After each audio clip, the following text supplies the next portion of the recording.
everyone, welcome back to my channel. If you're new here, hi, welcome. My name is Sophie from over on Instagram at A Diary of a New Mum, and this week I thought I would do a non-UPF, non-ultra processed foods kind of vlog because we have a lot of ultra processed foods in this house and I want to change that. I want to swap out as much as we can. Obviously we do have a 3-year-old who is an incredibly fussy eater, so I just want to kind of try our best to change the food that we are putting in our bodies and into our children. So I hope you find some of these recipes helpful. I try and tend to stick to the easy, quick, least minimal ingredients that you can have, and yeah, try and vamp them up a little bit, but we'll see how we get on.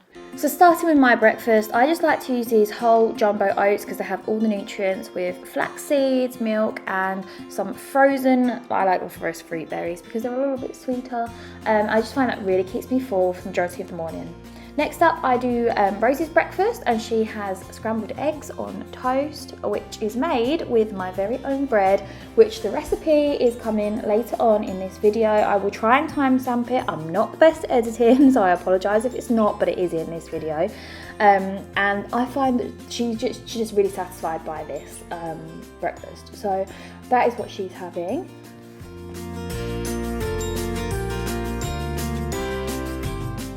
So I am now going to make the bread. I'm using strong white flour with bread flour, and then I'm putting in 500 grams of flour, which is a lot of flour, guys, but it's bread, so I guess there's going to be a lot of flour in it. And then I use an instant yeast, about 7 grams of fast action dried yeast. Again, I'm using Allison's just because that's what we got.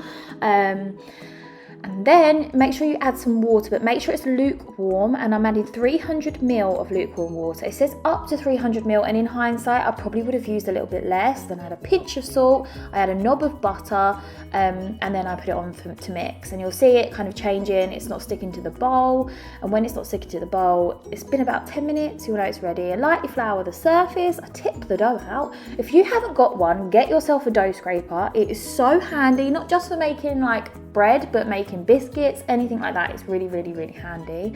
You can see here it's quite sticky. I would have probably reduced the water down a little bit, and then added a little bit more butter because it adds a little bit more flavour. And what I'm doing here is just scooping it into a ball. So I'm just scooping it around and tucking it underneath, and I'm going to pop it into my glass bowl. I always use a glass bowl because I can see it rising. Cover it over, leave it until you see these bubbles coming up.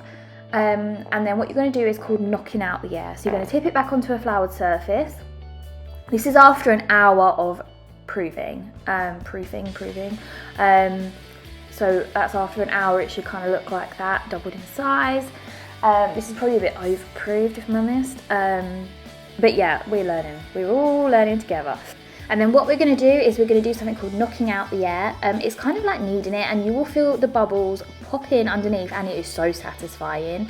And when there's no more bubbles left, I've added more flour because it was just so sticky, but when there's no more bubbles left, then I kind of roll it into like a sausage and then put it seam side down in a loaf tray. I highly recommend getting a loaf tray.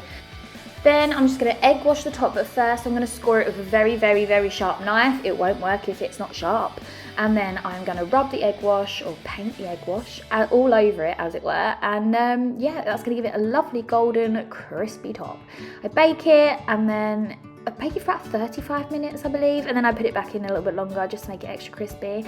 And this is how it comes out. And honestly, guys, you will never, ever, ever buy shop-bought bread ever again. It is so tasty, so easy to make, and there's no nasties in it.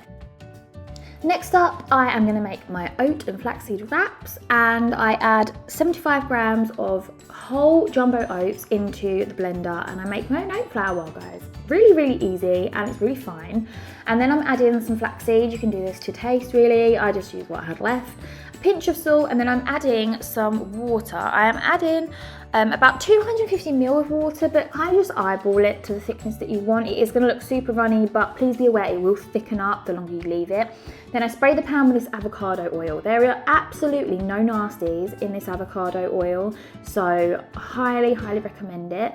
What you want to do is let that pan get absolutely searing, smoking hot, then drop the temperature. You can see here, look, it just says 100% avocado oil. There is nothing else in it. Let the pan get searing hot, then drop the temperature, let it cool down slightly, and then it'll be easier to flip the pancakes. And yeah, literally just put it in, spread it out, and then leave it. Don't try and flip it before it's ready. You'll know when it's ready because the sides of the circle will start curling up, and then you know it is easy to turn over. Excuse this footage, this is on my phone because my camera has run out of memory.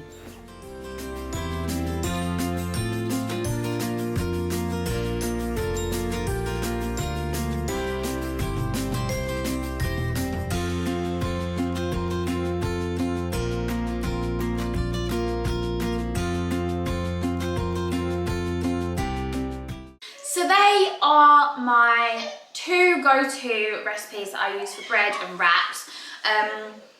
Yeah, I hope you can make use of them. Another thing to do with the bread, if you like it a little bit sweeter, is to add some honey into it. That works really well. But remember, the more wet ingredients you add, the stickier the dough is going to become. So counteract that with more flour. But yeah, thank you so much for watching. Please leave a comment below if you want to see more of these kind of videos, or if you prefer sort of my day-to-day videos. But I'm definitely back now, and I'm definitely going to be doing some more videos. So thank you so much for watching. Please like, subscribe, and join me on Instagram, not at Instagram, on Instagram. And I will see you in the next vlog. Bye!